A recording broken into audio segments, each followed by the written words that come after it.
जानवरों में गधा सबसे ज़्यादा बुद्धिहीन समझा जाता है। हम जब किसी आदमी को परेल दरेस का बेवकूफ़ करना चाहते हैं तो उसे गधा कहते हैं। गधा सचमुच बेवकूफ़ है या उसे सीधेपन और निरापद सहिष्णुता ने उसे यह पदवी दे दी है, इसका निश्चय नहीं किया जा सकता। गाय सींग मारती है, ब्याही हुई गाय तो अनायास ही सहिनी का रूप धारण कर लेती है। कुत्ता भी बहुत गरीब जानवर है, लेकिन कभी कभी उसे भी क्रोध आ ही जाता है, किंतु गधे का कोई क्रोध करते नहीं सुना न देखा।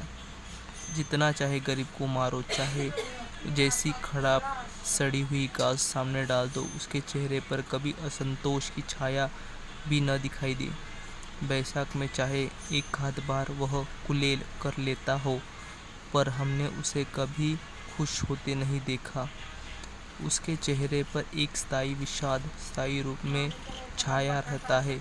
सुखद दुखद हानि लाभ किसी भी दशा में उसे बदलते नहीं देखा। ऋषि मुनियों के जितने गुण हैं वो सभी उसमें पराकाष्ठा को पहुंचा गए हैं, पर आदमी उसे बेवकूफ़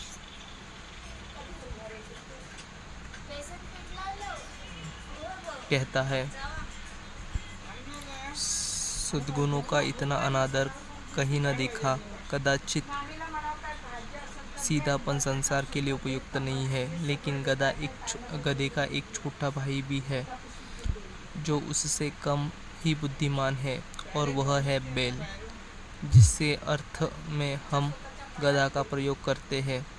कभी उसे मिलते जुलते अर्थ में पछिया के ताऊ का भी प्रयोग करते हैं। कुछ लोग बैल को शायद बेवकूफ़ में सर्वश्रेष्ठ कहते हैं, मगर हमारा विचार ऐसा नहीं है।